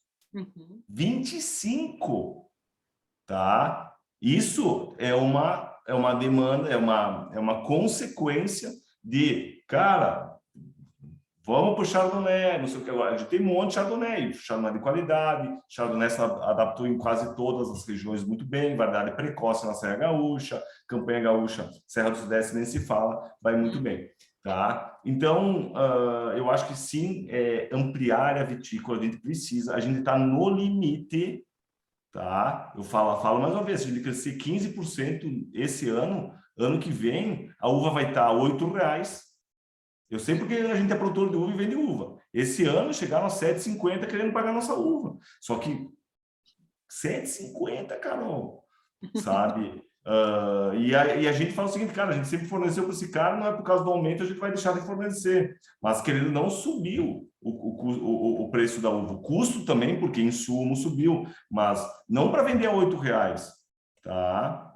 Então, eu acho que sim, tá? Tem essa questão da produção, tem que aumentar a produção vitícola, tá? Primeiro ponto. E o segundo ponto, agora o mercado vai se regular, tá? A gente não vendeu. A vinícola brasileira, ela não vendeu, ela foi comprada. Uhum. Tá? Escrevam, ouçam o que eu estou falando. Vocês foram comprados, eu também boto no lugar. A vinícola brasileira foi comprada. Tá? Agora, né, quem ficar sentado em cima da barrica fazendo isso aqui, vai, ó, porque não vai, quem não se mexer nesse mercado, buscar alternativa. O Menucinho falou, o centro de distribuição coletivo. Cara, as vinícolas da campanha gaúcha podem se juntar. Cara, vai ter que ganhar eficiência. Agora é a era da eficiência. Se não forem eficientes, vão se lascar. Porque o que aconteceu? Né? Se mexer um pouquinho o câmbio para baixo, gente, ele só faz isso aqui, ó. De Marco Gêmeos ele troca para Conte Toro. Simples assim, tá? E vamos lá, mais uma vez, a gente tem que buscar eficiência, tá? E vamos lá, vinícola pequena que está pagando, o meu irmão nesses dias falou o preço que está pagando a garrafa. Gente, R$650 uma garrafa comprada no Brasil. Cara, eu falei, meu Deus do céu, cara, não pode ser verdade isso, não, cara. Uma garrafa de espumante normalizita, sabe? 5 e tanto, sabe? E se eu que, com o dólar de hoje, com R$12, 12,50, eu boto um vinho chileno em Itajaí. 12,50 eu boto um vinho chileno rotulado em Itajaí, gente. Então, o nosso centro de custo é diferente do deles porque eles têm volumão, tá? Então, o que eu quero, enfim, transmitir é que da porteira à produção, né? Porque senão o preço da uva vai continuar, tem que aumentar. E olha que eu sou produtor de uva, tá? E só que eu penso holisticamente, tem que aumentar a produção, né? E outro ponto na ponta agora tem que ganhar eficiência, porque agora se o canal se voltou para lá, para o segmento de especializado, etc e tal, essa tendência vai, né? O vinho mais caro vai, mas a gente tem que entender que 71% do mercado é vinho até 80%. Tá? E os pequenos produtores nessa faixa, eles sangram eles não sangram, não tem como, pagando R$5 uma garrafa, como tu vai vender vinho a 29? Não tem como. Mesmo baixando IPI, etc e tal. Então, o que eu vejo, Carol, é que da questão da distribuição, né, é o maior gargalo do vinho brasileiro e a maior oportunidade. Tá? Porque quem acertar a distribuição, principalmente norte, nordeste, sudeste, de uma distribuição fracionada, hoje tem importadoras que eu dou consultoria que entregam R$300 frete pago, caixa fracionada em São Paulo. Sabe o que é tu pedir R$300, uma garrafa de cada item, ela entrega em 24 horas na porta do restaurante? E esse restaurante chega a pedir a mesma importadora 2 vezes por semana para não ter estoque. Então, o ponto é que nem o Mercado Livre, vamos sair do vinho, Mercado Livre tem um plano até 2026 entregar qualquer coisa em 1 hora em grandes capitais. Então, a gente tem que analisar, olhar esses grandes caras e ver como a gente se adapta, né? E quando a gente fala de um setor pequeno como o vinho e mais pequeno, menor ainda, no caso do vinho brasileiro, né? E estou falando pequenas vinícolas, as grandes teriam condições. É o que, cara? Só tem uma saída, gente, se juntar. Se tu não se juntar, tu não consegue, cara. Ou tu tem um caminhão de dinheiro, que nem o dono da Jadilog, que tem uma vinícola em São Paulo, eles têm dinheiro, né? Mas o dinheiro, o vinho, quando tu bota um monte de dinheiro no início, nos 2 primeiros anos é bom, é metafísico. Depois, quando ele começa a drenar, tu muda de ideia, né? Então, o que eu quero falar é que a distribuição é o maior oportunidade, né, para a gente não falar desafio, a maior oportunidade do vinho brasileiro. Eu acho que essa questão é muito... Porque uma coisa que mudou, né, que a gente está falando aqui desde o princípio, mudou o consumidor, né? E a gente tem um consumidor que é imediatista hoje, né? Não é um cara que aceita esperar não sei quantos dias para receber.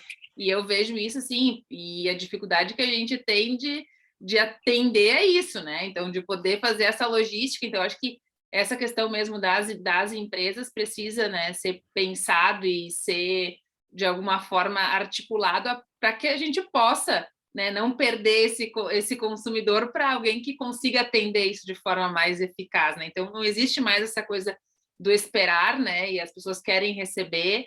E também essa questão que tu falou muito do espaço, né? Eu tenho muito, assim, os clientes que, tipo, eu quero que tu entregue no... Tem aqui tem uma casa de festas aqui em Porto Alegre, que eu já vendi algumas vezes para eventos, assim, e assim, não, tu entrega no dia da festa, entendeu? Não vem me entregar nada antes que eu não tenha onde guardar, sabe? Então, assim, isso de fato também é algo que aparece bastante, e a questão da logística aí, bem... Porque assim, né, nós somos um continente, isso é importante de falarmos, né? Porque assim, a gente fala em Uruguai, fala, né? Então, é pequenininho, né? Argentina, mas a gente tem aí, falando em Brasil, né? E hoje nós temos, isso é uma coisa que eu me orgulho muito, assim, nós na ABS também, né? Essa questão de nós termos, assim como nós temos no Brasil de Vinhos, um Brasil de vinhos, né? Nós temos na ABS alunos espalhados em todo o país, né? E essa questão da logística, hoje mesmo brigava lá com a Azul, que não tinha entregado as amostras para alguns clientes, e brigava com relação à logística. Então, de fato, é algo que a gente precisa dar conta para poder atender esse consumidor, que é, com certeza, um grande desafio, né? Bom, não sei se alguém tem alguma pergunta que queira fazer para o Diego. Tem uma pergunta aqui, Diego, da Karine, com relação à exportação, né? Acho que vocês indicariam para exportar? Se eu não me engano, a Karine, ela está na Itália, né, Karine? Não sei se você quiser colocar aqui, não sei se ela está ainda conosco, se ela saiu até. Bom, e até as exportações brasileiras estão crescendo, né? E principalmente espumantes, tá? Espumantes, suco de uva, vem crescendo, né? Eu acho que, vamos lá, eu tive experiência também 4 anos na gestão do Wines of Brazil, né? E no consórcio de exportação de vinhos brasileiros. E eu vejo que um país lá fora, para tu tem que, o mundo do vinho tem que ocupar o Chile. Quando tu pensa em Chile, tu pensa em Cabernet, sendo que o Chile tem Cabernet Sauvignon, na minha opinião, melhor que Cabernet, tá? Argentina, na minha opinião, Cabernet Franc é muito melhor do que Malbec, tá? Diego Bertolini falando, existem excelentes Malbecs, mas para mim o Cabernet Franc da Argentina para hoje pelo menos a variedade. Porém, é conhecido como Malbec. O Brasil tem que ser conhecido por algo. E esse algo, gente, sem sombra de dúvida, é o espumante. Tá? Então, eu vejo que o espumante é a flagship, né? O abre-alas do vinho brasileiro. Sim, o Brasil produz bons vinhos. Só que a gente não consegue nem abastecer o nosso mercado interno, gente. Porque a gente vai focar no mercado interno, às vezes é o proporcionamento, sim, mas já é perfumaria isso aí. Um comprador de vinho internacional nunca vai apostar no vinho fino brasileiro, porque ele vai olhar a estatística. Se ele for inteligente, claro, ele vai olhar a estatística. Quanto vocês têm de produção de uva? Quanto vocês vendem? Falam assim, não dá. Se eu crescer um pouquinho, acaba. Sabe? Já aconteceu isso comigo. Então, eu nunca esqueço, eu tive uma aula uma vez com o importador, na ProWine, na Alemanha, com um importador alemão. O que ele falou para mim? Ele falou a história do brasileiro, e, pô, a Alemanha é o maior mercado de espumante do mundo, tá? e consumidor de vinho, importação a granel, etc. E tal. E aí ele chegou para mim, né? E é muito bom, ele gostou dos produtos, foi no primeiro dia, pegou várias informações, e eu em cima. Daí ele começou. E eu na feira, gente, correria, e ele me pediu dado de mercado, dado estatístico, não sei o que, pedi para a Eramaia traduzir para alemão e não sei o que, e foi uma confusão, e peguei o relatório que o Botega me passou, e fui, o Botega trabalhava na parte de estatística de Brasil, e mandamos para ele, e ele chegou o seguinte: Diego, eu estava louco para fechar, estava para fechar com o Brasil, porque a gente, a nossa, uma grande rede de distribuição na Alemanha, só que o único produto que vocês podem crescer é o moscatel, porque vocês têm base produtiva. O restante é muito sensível para eu trabalhar, porque não tem volume para me atender. Então, o que eu falo é o seguinte: a gente é um setor pequeno, gente. Pequeno, não me leve a mal, pelo amor de Deus. Pequeno, estou falando em volume. Tá? A gente tem, gente, a gente tem 80 milhões de quilos de uva de produção, para um consumo de vinho no Brasil de 500 milhões de litros. Falando de vinho fino. Desculpa, vamos lá. 500 milhões de litros consumidos de vinho no Brasil, sendo uma produção de uvas finas de 80 milhões de quilos. O restante é uva de mesa. Uhum. Tá? A gente tem uma safra, desculpa, estou falando, claro, que 500 milhões de litros tem vinho de mesa, vinho fino brasileiro e tem vinho importado. Tá? Um outro dado interessante: ano de 2021 foi a primeira vez que se consumiu no Brasil mais vinho fino do que vinho de mesa. Contando vinho fino brasileiro, espumante e vinho fino importado. A primeira vez na história. Tá? É uma curva bem importante. Mas, Carol, vinho fino, a gente produz 80 milhões de quilos de uva. Uhum. Tá? Então, a gente tem que aumentar a produção para ter custo, porque mercado internacional, tá? É custo, né? Então, eu acho que esse é um ponto muito importante, né? Porque o mercado é oferta e demanda. O produtor de uva, quando tem muita demanda, né, ele aumenta o preço, e vai ser assim. Vamos lá, uva de mesa, esse ano foi pago R$ 2 no Isabel, gente. R$ 2 no Isabel. Vai ver o custo em Val do Biade em euro. É quase o custo de uma Isabel aqui. Então, a gente tem que prestar atenção, porque o vinho de mesa também está ficando caro. O Pérgola está R$ 20 na ponta. Uhum. Sim. Que é o líder de mercado de vinho de mesa. Então, é um ponto para a gente também se preocupar. E eu digo mais uma coisa: a gente focar em variedades, a gente perder Lorena. Uhum. Cara, o que é esse vinho? É um vinho para a gente vender, produz muito, custo de produção baixo, né? Eu seria um cara que eu falo muito de Lorena nas minhas aulas. É um produto que, cara do Brasil, sabe? Tropical, acidez, floral. É um outro produto, moscato, base branca também, sabe? Tudo a ver com o Brasil. Aonde dá para a gente crescer? Aonde a gente tem excedente, não excedente, mais uva. Uhum. E onde a gente tem mais uva, vamos lá.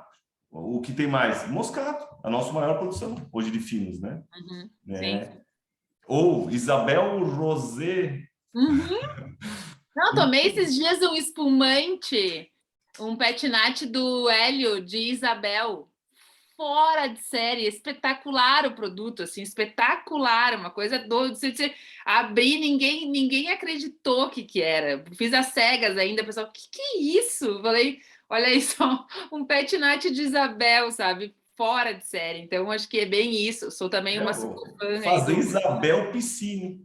Uhum. Exato, exato. Ah, muito bom, muito legal. Só para a gente finalizar, tem duas perguntas aqui. Uma do Carlos perguntando sobre pequenas vinícolas, né, usando internet, tu acredita mais em redes sociais ou loja própria? E tem o Glauco, que foi teu aluno no Educa Vinhos, né, que te conheceu recentemente num almoço em Bento, e se existe uma regra, né, que sugere para o varejista colocar o vinho em bares e restaurantes para poder competir com esses vinhos importados. Uma pergunta para como uma pequena vinícola pode vender usando a internet e as redes sociais. Eu acho que uma pequena vinícola, tá? Eu acho que a rede social hoje é muito poderosa. Tem que saber o jogo. O jogo.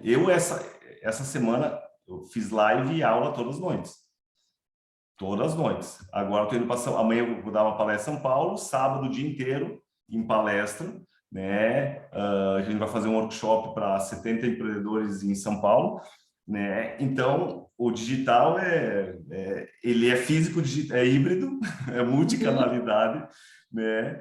Mas ele é intenso, tá? E é humanizado. Eu diria que essa vinícola tem que fazer stories, contar feedback, né? Um ótimo exemplo disso, que está fazendo um trabalho muito bom, é Cárdenas, tá? Que não é um trabalho e-commerce. A Cárdenas, o Renato, está fazendo um trabalho muito bom nas redes sociais, tá? De clube de vinho, de etc. Ele vende muito, né? Ele faz esse trabalho de venda ao consumidor final. O próprio Luiz Eduardo da Cavas do Vale, né? Faz um trabalho super intenso nas redes sociais, ativação, dicas, etc. e tal, né? Eu iria o seguinte, né? Eu iria muito porque o e-commerce é uma consequência de uma atração. Tu tem duas formas de gerar atração no teu e-commerce. Ou tu paga, compra cliente, que é o Google Ads, anúncio. Só que o anúncio eu sei porque eu tenho 3 colaboradores que pensam o dia inteiro em anúncio criativo, etc e tal, corte, edição e gente, a gente está rodando uma campanha agora de anúncio, são 290 anúncios eu estou rodando diferentes, 290 anúncios eu estou rodando. Porque, cara, hoje o mundo não é mais estático, não é uma página de 0 hora que tu fica lá. Cara, o cara se cansa e não consegue ver o mesmo anúncio. A gente chama de quebra de padrão. Daí tu pega o mesmo vídeo, bota a letra maior, bota fundo preto e branco e vai, vum. É isso aí. É a tal da quebra de padrão. E depois tu analisa, etc e tal. Então, a internet é isso. O anúncio é eficiência, porque o custo, o leilão ficou caro na internet, está muito caro. Um lead que eu pagava lá atrás R$2, hoje eu pago 10, 12, 15 às vezes, sabe? Então, o leilão está caro, só que agora tem que ter eficiência, que é o quê? Edição de vídeo, trabalho, inteligência própria para ver, analisar anúncio. Eu já fiz 4, 5, mesmo eu lá no botão, fazendo anúncio, eu já fiz 4, 5 cursos de gestão de tráfego.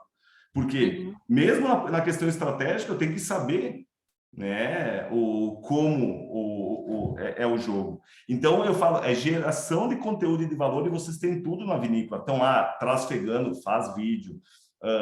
As pessoas não querem ver gente bonitinha, as pessoas querem ver a vida como ela é. Sujo, no barro, com a mão cheia de bisulfito, sei lá. Então, é assim, a vida como ela é. Então, essa é a dica que eu dou. Vai pelas redes sociais, porque essa atração via orgânica nas redes sociais que tu joga para o teu e-commerce, ela é muito mais barata do que tu fazer anúncio e marketing direto. E pensa muito bem de ter uma venda ativa por telemarketing, que funciona. Tá? Então, essa é a dica que eu dou, né, para uma vinícola. Gestão nas redes sociais, um e-commerce, que o e-commerce é teu catálogo, e caiu no carrinho, tu sabe, liga. Se não comprou, liga. Ou entende porque não está convertendo. Então, essa é a dica que eu dou para a vinícola. Investe em rede social, geração de conteúdo, humanização e valor, né? Que é muito legal, e a vinícola tem tudo para transmitir.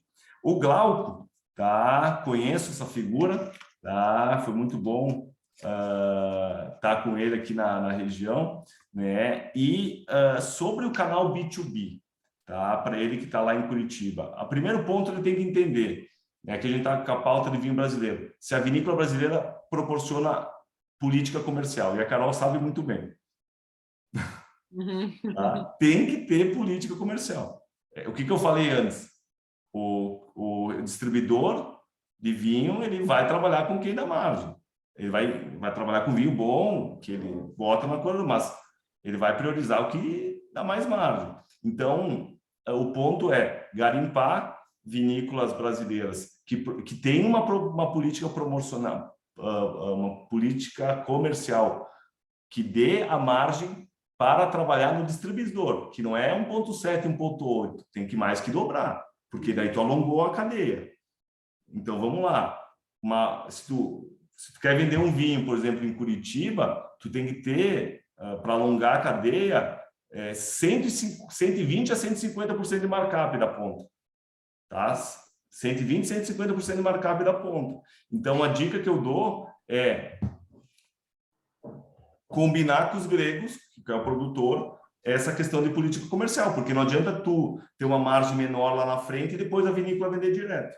Ou fazer um contrato de exclusividade, tá? Para tu ser exclusivo, para tu estar investindo a tua energia na região. Ou desenvolver uma marca própria, ou ir para um outro caminho onde tu tem a proteção do teu quintal. Tá? Então, é muito... A distribuição, tu tem que entender cadeia. A cadeia é precificação, né? Porque tu tem que ter ali tu vai ter custo logístico, etc e tal, e também ver a questão tributária, né? Porque crédito, débito, isso é simples, etc e tal. Mas vários alunos meus vêm fazendo isso, né? Dando simples, mas sempre pensando ou achando parceiro ou construindo uma marca própria, às vezes que tu tem aí a gestão da marca e tu constrói cadeia. Então, essa é a resposta para o Glauco. É isso, é o Glauco. Tá? E aqui, Diego, qual é o evento em São Paulo sábado? É possível participar? Sim, é possível. Tá? Eu vou aqui botar o meu telefone. Só me manda um WhatsApp. Simples assim. Acho que tu mandou só para ele, tu quiser, eu vou colocar aqui. Acho que foi só para que ele te fez uma pergunta no privado, eu acho. Se quiser Tá, colocar aqui para todo mundo o teu telefone aí, que daí também fica... Foi? Então, sim, a gente vai ter, acho que tem umas 4, 5 vagas, tá? É um evento. Não veio aqui, não apareceu ainda. Ué? Apareceu para vocês? Não. Bota para todo mundo ali. Tá, entendi. É que eu uso pouco Zoom, né, Carol? Agora foi. Beleza.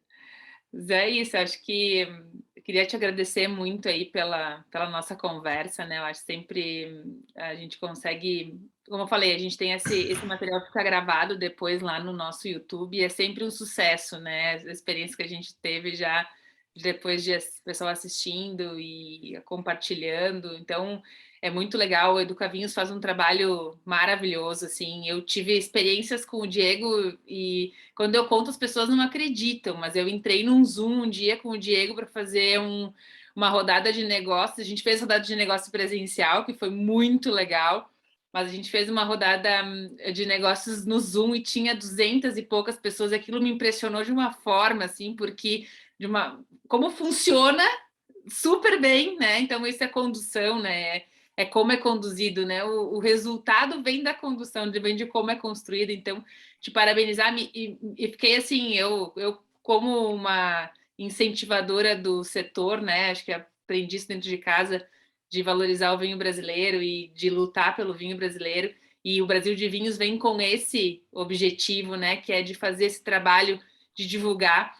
E uma coisa que me surpreendeu muito, assim, eu estive agora recentemente em Mendoza, e aí eu fui a várias vinícolas e toda vinícola tinha brasileiro, né?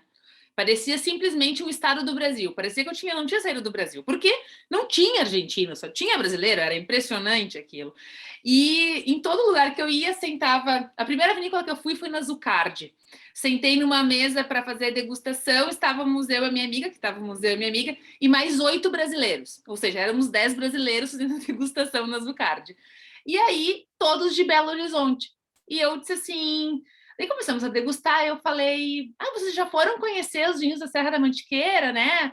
Maria Maria, Estrada Real, Casa Geraldo. Eu fiquei encantadíssima com a Casa Geraldo. Eu me senti assim, o pessoal é maravilhoso, né? Eu disse, e eles, não, nós nunca fomos. Eu disse, como assim vocês nunca foram? E porque você tem que ir lá, tem que tomar tal vinho, fazer isso, fazer aquilo, que a gente foi para lá com o ABS. E eles se olharam assim, é um absurdo nós nunca termos ido para conhecer a Casa Geraldo, né? E isso foi muito legal, porque isso se repetiu quando eu encontrei os paulistas, se repetiu quando eu encontrei os cariocas, contei para os cariocas que tinha vinícola no Rio de Janeiro. Como assim, vinícola no Rio de Janeiro? Então, assim, foi muito legal. E aí até a pessoa que estava comigo, a minha amiga, falou assim, Carol, tu vende demais, tu vende muito, é impressionante o quanto tu vende, né? Porque, e é isso, assim, é essa questão da gente poder divulgar, da gente poder falar. E o meu pai fala uma frase que é assim, falem bem, falem mal, mas falem de mim, né? E é exatamente isso, então, falar de vinho, né? Então, assim, o Brasil de Vinhos tem esse intuito, né? Assim como o Educa Vinhos, que é falar de vinho, né? Tornar esse, como tu falaste, uma das maiores pesquisas feitas durante a pandemia foi a palavra vinho, né? Então, falar de vinho. Então, o objetivo do Brasil de Vinhos Recebe, que a gente está fazendo aqui hoje, é isso, é falar de vinhos, é tornar isso orgânico, que as pessoas pensem, né, ao escolher, pensem assim, não, mas eu vou tomar o quê? Eu vou tomar vinho, né, porque passa a ser uma escolha do dia a dia, né. Então, acho que a gente vem para cumprir esse papel, que é de poder falar de vinho, né, então, te agradecer muito a tua presença aqui, te desejar muito sucesso aí no Educa Vinhos, mais do que tu já tem, né? Sempre aí, acho que é algo que é muito... Isso é consequência, né, de todo o trabalho que vocês fazem. Como eu falei, aquele dia me impressionou muito, os quase 200 e poucas pessoas no Zoom e tudo funcionando bem, e isso é resultado, isso é consequência de um trabalho de base super bem feito. Então, te parabenizar muito por esse trabalho, te agradecer por estar aqui conosco hoje, né? Convidar todos para que sigam lá o Educa Vinhos, que acompanhem o trabalho do Diego, né? Do pessoal lá. Sigam a gente no Brasil de Vinhos também, o nosso trabalho aqui. E se vocês conhecerem qualquer vinícola que não esteja no Brasil de Vinhos, por favor, chamem a vinícola e dizem como é que vocês não estão no Brasil de Vinhos, né? Porque é um trabalho que a gente faz de forma gratuita, né? A gente não cobra nada das vinícolas, com o intuito de poder divulgar o vinho do Brasil, né? E tornar esse território cada vez mais, né, um Brasil de vinhos. Eu sempre falava isso, né? Eu não gosto de ser um Rio Grande do Sul de vinhos. Eu quero ser um Brasil de vinhos, né? Amém. Parabéns, Carol. Parabéns, Brasil de Vinhos. Enfim, estou sempre à disposição, principalmente vindo de ti, Carol, que é uma profissional e uma pessoa que eu admiro muito. Vinda do Darcy Dani, né? Excelente. Não podia... como que é aquela fruta... Não cai longe do pé. Não, fruta boa não cai longe do pé. Então, literalmente isso. Né? E esse, eu acho, Carol, mais que isso, mais que a gente saber vender, a gente fala com o coração, a gente tem um propósito. Tá? E o nosso propósito, eu sinto, a gente se conhece muito bem, é transformar esse mercado, transformar a indústria vitivinícola brasileira. Meu pai é produtor de uvas também, o teu também é enólogo ligado, né? Mas o nosso propósito é a expansão dessa cultura, e a gente, quando tem o coração na ponta da chuteira, o jogo fica mais leve. Né? E graças a Deus a gente trabalha rala pra dedéu, né? Eu tenho que também agradecer as nossas companheiras, né? A minha esposa, né? Minha filha, os filhos, né? Que suportam essa trajetória árdua que a gente tem, mas é por amor ao vinho e por amor principalmente que eu descobri, o educamismo me trouxe isso, que é transformação de pessoas, porque se a gente tem o objetivo de crescer esse consumo per capita, o Diego sozinho não consegue. A gente só vai conseguir se essas dezenas de pessoas que estão aqui no Zoom ou outras que vão ver pelo YouTube comprarem essa causa. Então, é o nosso propósito e a gente vai continuar firme e forte até, né, a gente ver esse mercado cada vez mais maduro. Ótimo. E sabe que esses dias a minha filha foi mandar um áudio para uma pessoa e falou assim: olha só, eu sei que você. Ela vai fazer 5 anos agora no final de julho. Eu sei que você vai estar de aniversário e eu não sei o que eu vou te mandar de presente, se vai ser uma caixa de vinho ou uma caixa de espumante. Então, assim, né, ela já está fazendo boas escolhas e hoje o meu filho falou assim: mãe, eu tô sem suco de uva em casa. Falei, meu Deus, verdade, terminou o suco de uva. Ele falou, mas eu não quero que tu me traga nem o tinto nem o branco, eu quero mesmo é tomar o rosé. Então, assim, eu já estou criando, né, 2 figurinhas aqui com escolhas alternativas, né, e que sabem, então, escolher bons presentes para as pessoas, né, seja uma caixa de vinho, uma caixa de espumante. Eu nem te falo uma, agora que a gente está na sessão de descontração, eu vou te falar uma. Eu dei uma consultoria pontual para a Basso, tá? Que desenvolveu, estou num projeto, trabalhando num projeto com eles, enfim, que eles me contrataram, e aí desenvolvendo, participei na desenvolvimento da nova embalagem do zero álcool, tá? Que é basicamente mosto, é um NEC, eles usaram a categoria néctar, né? É um mosto refrigerado, água e gasificado.